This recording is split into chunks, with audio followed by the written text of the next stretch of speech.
किससे पूछते थे? बीरबल से। कमर कमर सीधी। तो एक बार क्या हुआ, अकबर के एक करीबी जो वजीर थे, उन्होंने सोचा कि एक ऐसा प्रश्न बीरबल से पूछा जाए कि जिसका उत्तर बीरबल दे ही ना, और बीरबल अगर उत्तर ना दे तो अकबर समझ जाएंगे कि भाई ये किसी काम के है ही नहीं अकबर बीरबल। तो उन्होंने एक चाल चली कि ऐसा कोई प्रश्न पूछा जाए बीरबल से और इसे हरा दे। जयराम जी की, भाई जयराम जी की तो बोलना पड़ेगा बच्चों, बोलो तो एक बार क्या हुआ, एक वजीर ने 3 मूर्तियां लेकर आया। क्या लेकर आया? 3 मूर्तियां, और तीनों मूर्तियां एक समान दिखती थी, एक ही धातु की बनी हुई थी, एक ही साइज था, वजन भी वही था, सब कुछ हूबहू वही था, उसमें कोई अंतर नहीं था। तो वो वजीर ने राजा अकबर को बोला कि जहाँपनाह ये 3 मूर्तियां हैं और इसमें तीनों में अंतर है। एक जो पहली मूर्ति है वो 10 रुपए वाली है, और दूसरी मूर्ति है 100 रुपए की, और तीसरी मूर्ति है 1000 रुपए की। तो अकबर ने देखा और कहा कि तीनों मूर्तियां एक जैसी हैं, तो फिर ये 10 रुपए वाली क्यों, ये 100 रुपए वाली क्यों, और ये 1000 रुपए वाली क्यों? तो बोले महाराज इसमें यही आश्चर्य की बात है। तो अकबर ने बोला कि बीरबल तुम बताओ कि तीनों मूर्तियां एक ही धातु की बनी हुई हैं, एक ही समान है, वजन में हूबहू कोई अंतर नहीं, फिर भी इनकी कीमत अलग अलग क्यों है? तो बीरबल ने कहा महाराज मैं कल इसका उत्तर ढूंढ के लाऊंगा। तीनों मूर्तियां लेकर और बीरबल अपने घर चले गए। तो जो बीरबल सारस्वती मंत्र जो उनके गुरु ने दिया था उसका जप करते थे वो।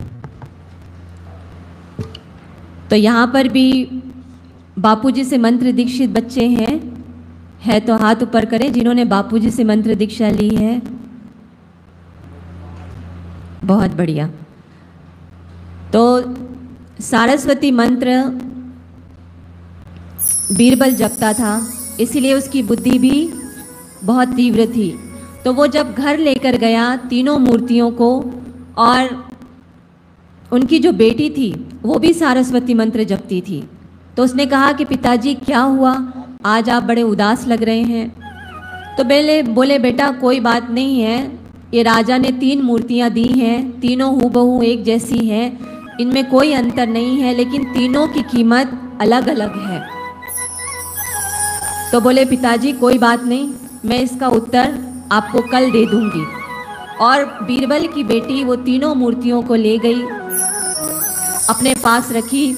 सुबह स्नान ध्यान भजन निवृत्त होकर और वो उसने बारीक अवलोकन किया, मूर्तियों पर ध्यान करने का अभ्यास था, बुद्धि सूक्ष्म थी उसकी। तो उसने देखा बहुत ध्यान से।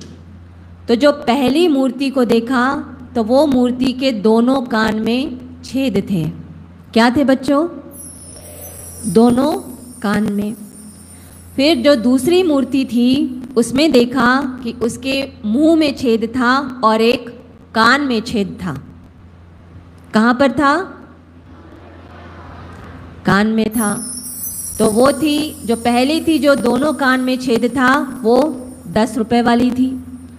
जो 100 रुपए वाली थी उसके मुंह में और उसके कान में छेद था। और जो 1000 रुपए वाली मूर्ति थी उसके केवल कान में छेद था।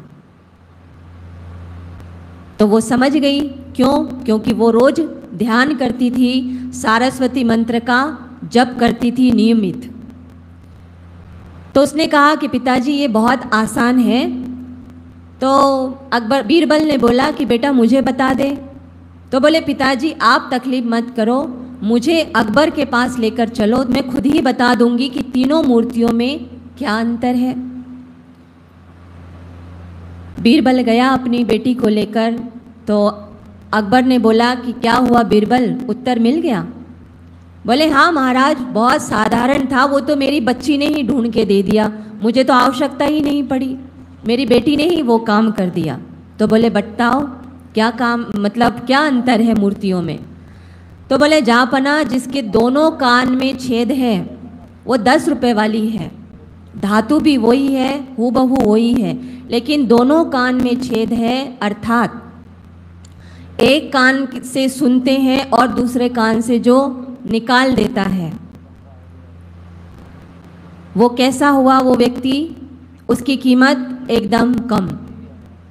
जैसे स्कूल में शिक्षक पढ़ाते हैं, कुछ अच्छी अच्छी बातें बताते हैं, तो कुछ एकाग्रचित्त जो बच्चे जो ध्यान से सुनते हैं वो तो सुन के ध्यान रखते हैं, याद करते हैं, लेकिन कुछ अच्छे ऐसे होते हैं बच्चे कि एक कान से सुनते हैं और दूसरे कान से निकाल देते हैं, तो उनकी कीमत क्या हुई? जोर से बोलो, 10 रुपये। फिर बोले महाराज ये जो दूसरी मूर्ति है कि जिसके कहाँ पर छेद है?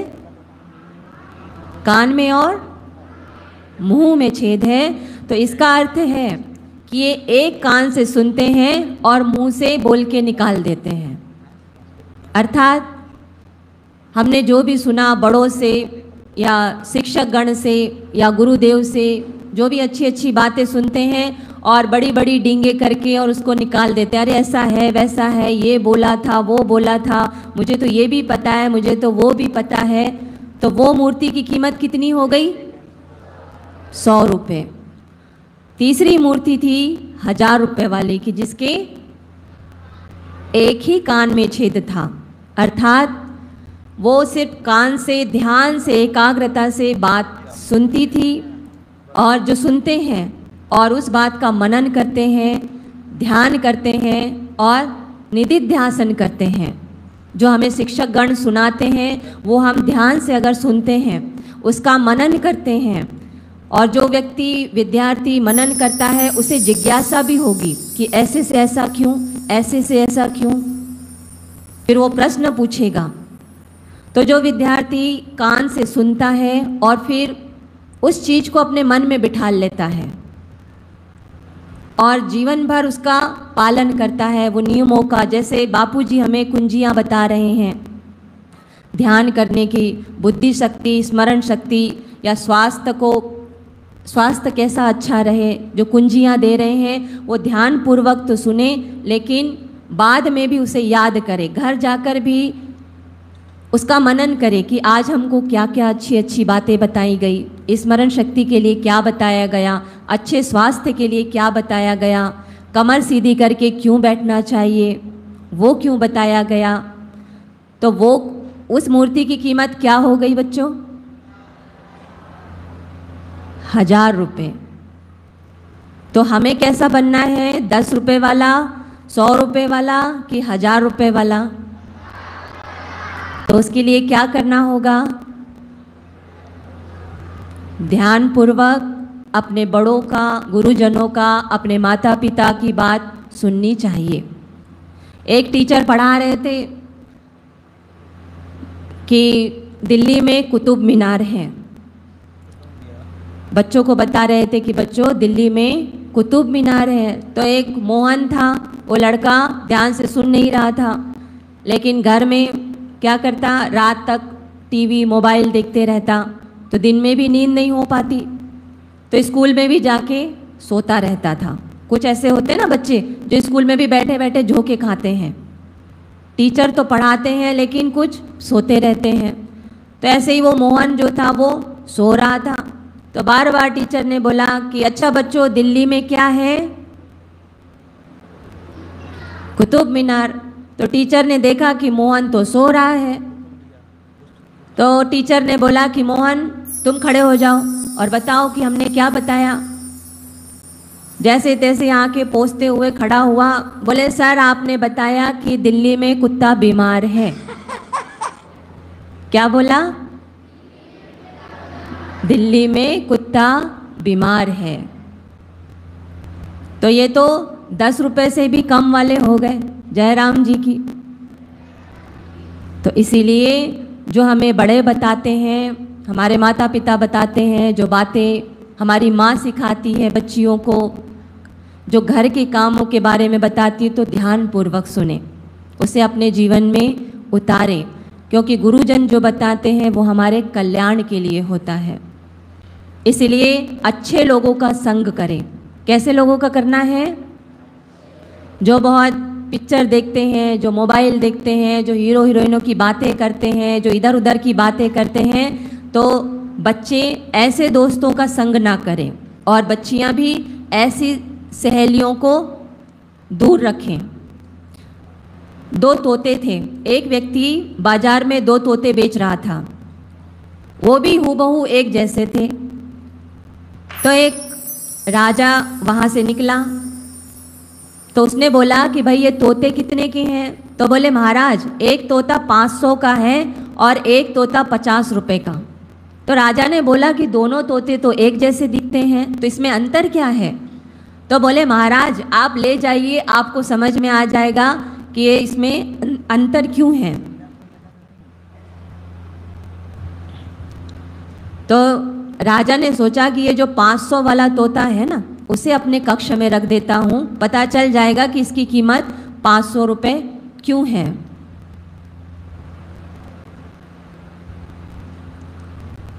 तो जैसे ही राजा सुबह उठा तो वो तोता बड़े सुंदर सुंदर श्लोक बोलने लगा भगवद गीता के, भगवान के नाम का बड़ा अच्छा उच्चारण करने लगा, नारायण नारायण नारायण सुबह सुबह।